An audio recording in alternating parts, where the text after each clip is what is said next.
Hello, everybody, and welcome back. I hope you've had a pretty good weekend so far. Of course, I do have to say Happy Easter for those of you who actually do celebrate that particular holiday. Anyways, moving on. Today's is a replay sent in by enemy underscore underscore enemy underscore underscore actually, but let's just call him enemy. And enemy is in a Hindenburg. Now, I've decided to do a Hindenburg replay because one, I've never actually done a Hindenburg replay before, and two, also because with the recent release of the Russian cruisers, in particular, most people's interest being the top tier, Moskva, I've gotten a lot of questions about what's the best cruiser, and that's not really an easy question. So I was hoping, so as I was doing this replay, that I would sort of talk about that as well, especially during times where they're just sailing and nothing's happening. So the best tier 10 cruiser right now in World of Warships. Personally, I think it would still be the Zhao. I think the Zhao is just an all-around solid cruiser. It's got solid armor, got those torpedoes, and they're very, very good torpedoes. High damage, high speed, pretty solid range. It's got very, very good stealth, and invisifiring with a Zhao is something that's not that hard to accomplish. Its AA, it's not that great, but as long as you pack defensive AA fire, which you don't really have that many choices anyways, is a solid option and does prevent carriers from really hitting you super, super hard. And you have the phenomenal guns on the Zhao. The HE damage is good, fire chance is really, really good, as in if you shoot stuff, things are going to be on fire. And your AP damage is solid. So I think best cruiser in the game right now, I would still say the Zhao. Second place, I think that's where things start to get kind of interesting. If I had to pick any ship and put it at second, I would personally pick the Hindenburg. I think the Hindenburg is very, very, very solid cruiser. I mean, it's got the number of guns that the Zhao has. It's got an arc that's nice and flat, kind of like what the Moskva gets. Its AP shell damage is really good. It is the best of any cruiser in the game right now, so that's solid. Its AA, slightly worse than Des Moines, but still really, really solid AA. Its only real weaknesses are really its armor and the fact that it's not super maneuverable, but then again, in terms of maneuverability, it is somewhat similar to what the Moskva is, but it is like significantly stealthier. If you go full stealth build, I think you can get the surface detectability down to like 12 kilometers, which is pretty solid. So I think just because it's got sort of all these things overall going for it, I would put the Hindenburg at second. And right behind the Hindenburg, I would probably put the Moskva, and almost on the same level as the Moskva, I would put in the Des Moines. And that's pretty much how I'd see the cruisers right now. Now, going back to the Hindenburg, if you look at this engagement here between enemy in the Hindenburg and that New Orleans, you sort of see what I'm talking about when I say the arcs. It's got those sort of Russian tier 10 cruiser-like arcs, nice and flat, and they fly very, very quickly to target, making long-range shooting pretty easy on a Hindenburg. However, do keep in mind that low arcs are both good, and they do have a slight negative, which is you can't really take cover behind islands and lob shells over them because the flat arcs don't really allow the shells to clear those islands. So there is a small disadvantage there. Anyways, looking at this particular battle, and enemy's gone north on this particular map into the islands, and I'm not a huge fan of this particular move, and it's because while there are islands up here that provide cover if you're in certain positions, there's a big open gap in the middle where there's nothing. Had there, let's say, been an island or maybe an additional island or two in, let's say, the C8 area that you could take cover behind, it could be a lot more viable to go there, so you can use the islands to sort of cover up the weakness in your armor.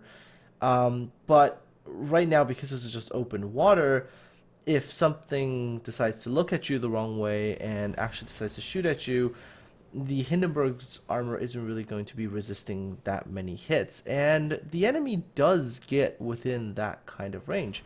The Baltimore here did actually get within 11 kilometers before opening fire, although the first salvo kind of missed horribly, and then oh yeah. Yeah, I'm not really sure why that Baltimore rushed in there, was in a pretty good position, and then decided to offer the broadside to the enemy, because you just don't do that. If you just went bow in, you're not likely to die all that quickly. If you give a Hindenburg a broadside and the Hindenburg citadels you twice, it is a humongous chunk of damage, just because it does have very, very good armor-piercing damage. Now, with the Baltimore peeling away as quickly as possible, the only two remaining cruisers that are really in the fight now for the enemy Team North is going to be this New Orleans, which is also going to be turning away really quickly, and a single Des Moines. And this Des Moines is in a pretty bad position. If you take a look at it, the Des Moines right now has probably one of two choices. Either hide right behind that island, not showing the bow at all, and try to sink the hipper that's behind enemy right now, or slowly back away and try to use the island as cover. Except the Des Moines decides to come out and offer a very, very flat frontal part for enemy to shoot at, and 2 quick salvos, 3 citadel hits. The Des Moines is underwater quickly. Alright, so with the loss of the Des Moines, the enemy team are, well, they're in a bit of trouble. They've got a North Carolina and a New Orleans left, fighting off a Hindenburg, 2 destroyers, and at least 1 other cruiser, although the other cruiser is a bit further back. Well, the North Carolina, I think, can actually put a pretty solid fight against the Hindenburg. The New Orleans, not so much. And as you can see, the Hindenburg, even if it doesn't land citadels, with just raw penetration damage alone, it can land some pretty solid hits, and that New Orleans is in trouble. Shells from the Hindenburg on the way, double citadel, New Orleans underwater. Something to point out, again, if you're in a cruiser, like let's say you're playing the New Orleans and you run into a situation like this where you have a Hindenburg that's shooting at you, don't just give away the broadside. It is better to just stop your ship, start to reverse, and just keep your bow pointed in the direction of the Hindenburg so that the AP from the Hindenburg won't penetrate.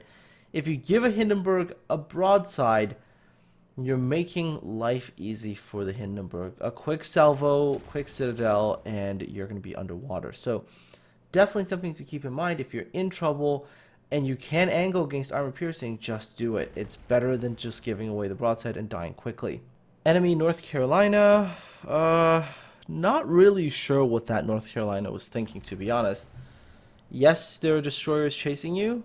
It would probably just be better if you went and stayed angled, showing only, let's say, a bit of that stern area, and then just running south as quickly as possible.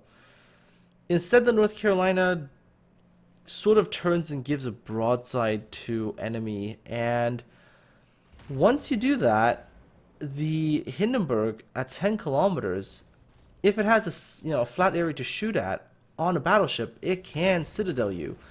The penetration of these shells are really, really good, and they will go through, as that North Carolina experience, taking 1 citadel and quite a bit of damage there.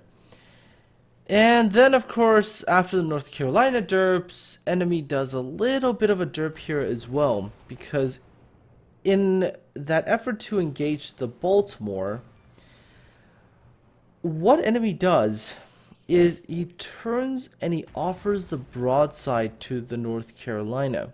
He does actually kill it, but had the North Carolina been tiny little bit patient with that salvo, waited till he got a better broadside, a flat-on shot against enemy, and fired at the waterline, I think enemy might have died from that, because he's at 28,000 HP, a double citadel, and you're pretty much done for. And if he goes down, their team's northern presence is not going to be all that substantial. Still, in both cases, on both sides, people derped everywhere, and of course that means enemy survives that encounter. And because enemy survives that encounter, he is continuing to be able to apply pressure north on the enemy team that is still around their own cap. And if you look at the map right now, they are actually in trouble because they have enemy ships on enemy's team. Wow, that's actually a really weird thing to say. Okay, so they have ships on enemy's team that is to the north of them and to the south of them, and they're basically being pincered, and this is not a good position to be if you're the red team. I do want to point out something here. Take a look at that Amagi on the enemy team. Around 3,000 HP, and there is a strong urge to get a salvo in there and to secure that kill and to claim yourself kill number 4. Enemy doesn't fire, and by not firing is actually the right decision, because up north, by being there but not shooting, he is posing a threat, just not a direct one. But he's able to be there, he's able to apply a certain degree of pressure to the enemy team that's south. By the time that enemy does actually fire, he's also at an advantageous position. And I think it's because he sees that position, that's why he actually fires here. Because by firing, he's able to quickly turn, use that little gap between the islands, take cover behind it, and would have taken minimal return fire. And by popping up closer, taking shots, he causes the enemy team to go, oh, there's another ship that we have to be cautious of. Okay, let's turn away and, let's reposition ourselves. Had he fired earlier, he would have drawn the attention of ships like the Yamato. And as a Hindenburg, you don't really want to have attention of large battleships on you, especially when you're by yourself, because 1 or 2 quick citadels and you're going to be underwater. So really, really like what enemy does here. Just take a couple of quick shots, disappear behind the island. By the time he comes back out, he would have fallen off of detection and the enemy ships no longer know exactly where he is. But also the fact that he was there is going to cause the enemy team to react again. All of a sudden, it's, oh look, there's a Hindenburg north. All right, now we better reposition to deal with that as well. And by doing so, you can see what happens. The Yamato offers a broadside.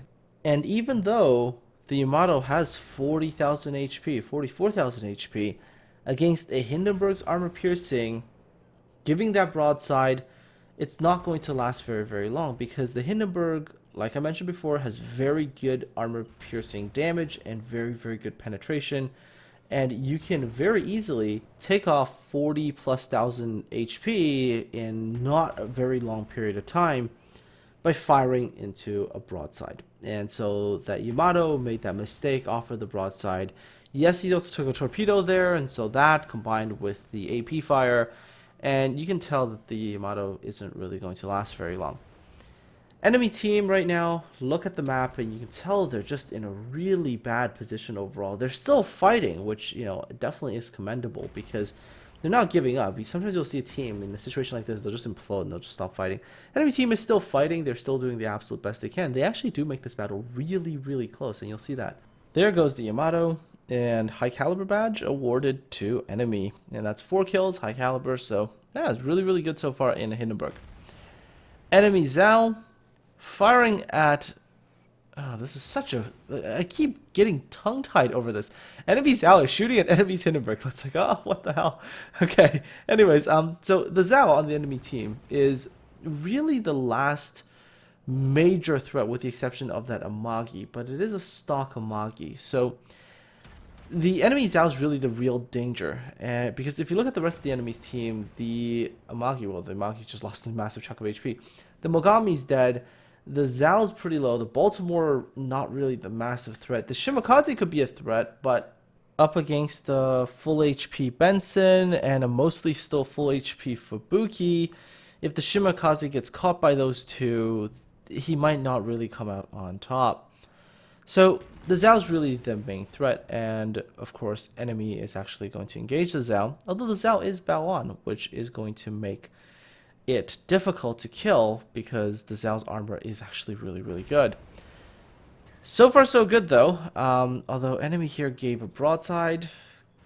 Bit of a dangerous thing to do. If the Zal or the Baltimore managed to get a good 1 or 2 citadels on you, I mean, your HP 18,000, that's not a lot of HP, could have actually Could have actually lost quite a good chunk of HP there.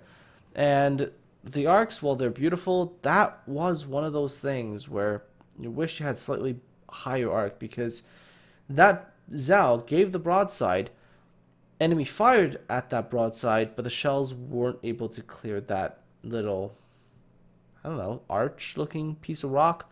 And so because he wasn't able to get that particular shot over, the Zhao survives.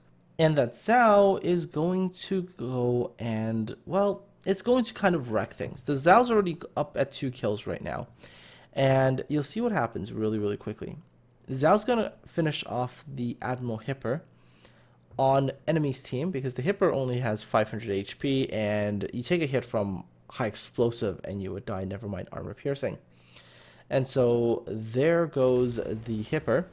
But enemy is able to get a good salvo, not this one, the next salvo. This one was kind of not that good. The next salvo was actually solid, and the next salvo, like I mentioned before, because of the solid armor piercing of the Hindenburg, is able to kill off that Baltimore, securing enemy, Confederate, and the Kraken. That Zhao, though, along with the one Shimakaze, is just going to make life really, really, really annoying. Enemy's team initially looked like they were in a good place. Their Fubuki took a random torpedo, I believe, from the Shimakaze, blew up, and, well, died. And so now things are going to get interesting. You have the Zhao, which has 11,000 HP, but then that Zhao just landed a very, very nice hit on enemy. Took him down to 10,000 HP. Zhao's actually repairing up there, but took a bit more damage there, but let's say around 10,000 HP. Enemy can't really go head-to-head with the Zhao. Not with this kind of HP, because the Zhao's high explosive alone is going to take off what remains of your HP. Right here, if you look at what's going on, the Shimakaze has made it to enemy's cap. Enemy's Kutuzov has made it onto the red team's cap. Enemy's Benson is heading back towards their own cap to try to reset that Shimakaze. Enemy now has a choice to make, and both choices are very, very risky, actually. The one choice is go back with the Benson to your own cap and try to deal with the Shimakaze. But if you look at the time, there's 2 minutes left. And to cover that kind of distance and then to get the kill on a Shimakaze, unless you detonate it, not really likely. And if the Shima is able to stay alive and is able to freeze the cap, his team might just get the point fast enough if the Zhao kills off the Kutuzov. The other option was to go and back up the Kutuzov and try to take out the Zhao. Both are risky. If you go back and help the Kutuzov try to take down the Zhao, and you've only got 6,000 HP, and the Zhao is able to, let's say, land 2 good salvos on you with HE, you're gone. And if you lose a major cruiser right now, the points might shift massively in the enemy team's favor.